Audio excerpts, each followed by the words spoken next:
Hi all, സ്നേഹയാണ്. എന്തുണ്ട് വിശേഷം? സുഖമല്ലേ? ഞാൻ സുഖമായിട്ടിരിക്കുന്നു.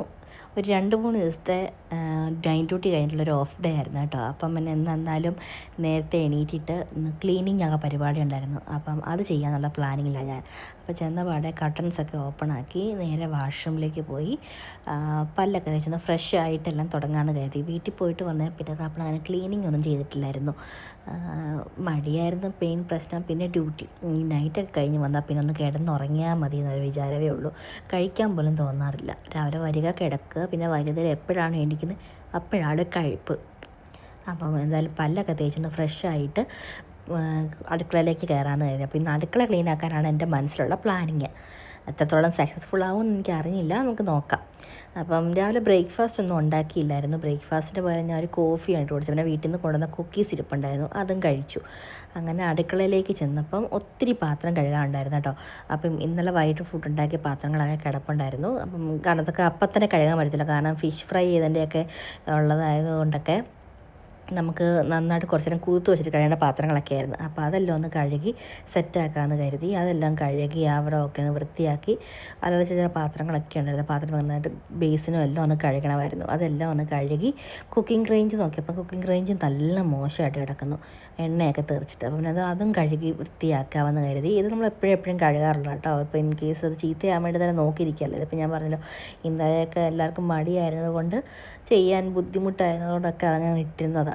അപ്പോൾ അതങ്ങ് ക്ലീൻ ആക്കുവാണെങ്കിൽ ആ ഒരു പണി കഴിഞ്ഞല്ലോ. അതും ക്ലീനാക്കി അതിന് ചുറ്റുമുള്ള ക്യാബിനറ്റും എല്ലാം ഒന്ന് ഫ്രീ ഇതാക്കി. എല്ലാം ഫുഡ് ഉണ്ടാക്കിയ ഇത് കടുകും മഞ്ഞളും ഒക്കെ പുറത്തിരിക്കുമായിരുന്നു. അതെല്ലാം ഒന്ന് എടുത്ത് അകത്തൊക്കെ വെച്ച് ഒന്ന് ക്ലീനാക്കി എല്ലാം ഒന്ന് വൃത്തിയാക്കിയപ്പോൾ തന്നെ സമാധാനമായി. ഇതുപോലെ തന്നെ അപ്പുറത്തും ഉണ്ട് കേട്ടോ. അപ്പുറത്ത് നമ്മുടെ കുക്കിംഗ് റേഞ്ചും അത് മൈക്രോവേവ് അവനും ഒക്കെ വെക്കുന്ന സ്ഥലമായത്, അതും ക്ലീനാക്കി. ഓൾമോസ്റ്റ് ക്ലീനിങ് എല്ലാം കഴിഞ്ഞു. ഇനി തൂത്തുവാരി ഒന്ന് തുടച്ചാൽ മതി. പിന്നെ നമ്മുടെ സിങ്ക് കൂടെ ഒന്ന് കഴുകണം. അപ്പോൾ എല്ലാ ക്ലീനിങ്ങും എല്ലാം തുടയെല്ലാം കഴിഞ്ഞിട്ടാണ് ഞാൻ സിങ്ക് കഴുകാമെന്ന് വിചാരിച്ചത്. കാരണം അല്ല പിന്നെ അത് വീണ്ടും ചീത്തയായിക്കൊണ്ടിരിക്കത്തില്ലേ. അങ്ങനെ സിങ്കും കഴുകി സിങ്കും ക്ലീൻ ആക്കിയിട്ടു. ഇനി നമുക്ക് തൂത്തുവാരി തുടയ്ക്കുക എന്നൊരു പണി മാത്രമേ ഉള്ളൂ കേട്ടോ. തൂത്തുവാരാൻ വേണ്ടിയിട്ട് ഒത്തിരി പൊടി ഉണ്ടായിരുന്നു കേട്ടോ. ഈ സവാളയുടെ ഉള്ളിയുടെയൊക്കെ തൊലിയൊക്കെ ഞാൻ ആ സൈഡിൽ നിന്നെല്ലാം എടുത്തിട്ട് താഴെ ഉണ്ടായിരുന്നു. അപ്പോൾ എല്ലാം ഒന്ന് തൂത്തുവാരി തുടയ്ക്കുന്ന വീഡിയോ പക്ഷേ എനിക്ക് എടുക്കാൻ പറ്റില്ല കേട്ടോ. തുടയ്ക്കുന്നത് എന്ത് പറ്റുന്നില്ല, റെക്കോർഡായില്ലേ ആവോ. പക്ഷെ നോക്കിയപ്പോൾ തുടയ്ക്കുന്ന വീഡിയോ അതിനകത്തില്ല. എന്തായാലും പക്ഷെ തൂത്തുവാരി എല്ലാം വൃത്തിയാക്കിയപ്പോഴത്തേക്ക് അടുക്കള ഓക്കെ ആയി. എന്നാൽ പിന്നെ കുളിക്കാൻ കൂടെ ചെയ്യാമെന്ന് കരുതി. അപ്പം 2-3 ദിവസമായി നൈറ്റ് ഡ്യൂട്ടി ആയതുകൊണ്ട് തല ശരിക്ക് വാഷ് ചെയ്യാറില്ലായിരുന്നു, മേല് മാത്രമേ കഴുകാറുള്ളായിരുന്നു. അപ്പം ഞാൻ ഓൾമോസ്റ്റ് അങ്ങനെയാണ്, തല എപ്പോഴും കഴുകാറില്ല. 2-3 ദിവസം കൂടുമ്പോഴേ തല കഴുകാറുള്ളൂ. അപ്പോൾ പിന്നെ അതുകൂടെ അങ്ങ് ചെയ്യാമെന്ന് കരുതി. ഇനിയിപ്പം നാളെ ഓഫാണ് എനിക്ക്. നാളെ കഴിഞ്ഞ് തൊട്ട് വീണ്ടും നൈറ്റ് ഡ്യൂട്ടി ഉണ്ട്. അപ്പോൾ വീട്ടിൽ നിന്ന് വന്നാൽ പിന്നെ നൈറ്റ് ഡ്യൂട്ടി മാത്രമേ ഉള്ളൂ. അപ്പോൾ എന്നാൽ പിന്നെ ഓയിൽ കുറച്ച് ഹോട്ട് ഓയിലാക്കിയിട്ട് നന്നായിട്ട് ഒന്ന് മസാജ് ചെയ്തിട്ട് ഒരു ഹെയർ പാക്ക് കൂടെ ഉപയോഗിക്കാമെന്ന് കരുതി. കാരണം 2-3 ദിവസമായിട്ട് ഇവിടെ ക്ലൈമറ്റ് ചേഞ്ചിൻ്റെ ആണെന്ന് പറയുന്നത്, നല്ല താരനുണ്ട്. അപ്പോൾ ഞാനൊരു മുട്ട എടുത്തു.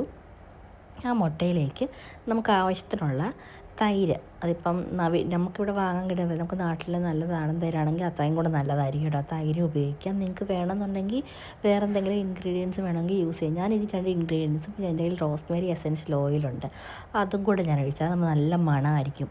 നമുക്ക് ആ മുട്ടയുടെ ചീത്ത ആ ഒരു ഫൗൾ സ്മെല്ലൊന്നും വരത്തില്ല. അത് നന്നായിട്ട് തലയോട്ടിലും മുടിയിലും എല്ലാം ഒന്ന് മസാജ് ചെയ്ത് പുരട്ടിയിട്ട് ഒരു 10-20 മിനിറ്റ് കഴിയുമ്പോഴത്തേക്കും നോർമൽ വാട്ടറിൽ വാഷ് ചെയ്താൽ മതി. എല്ലാം ട്രൈ ചെയ്ത് നോക്കണം.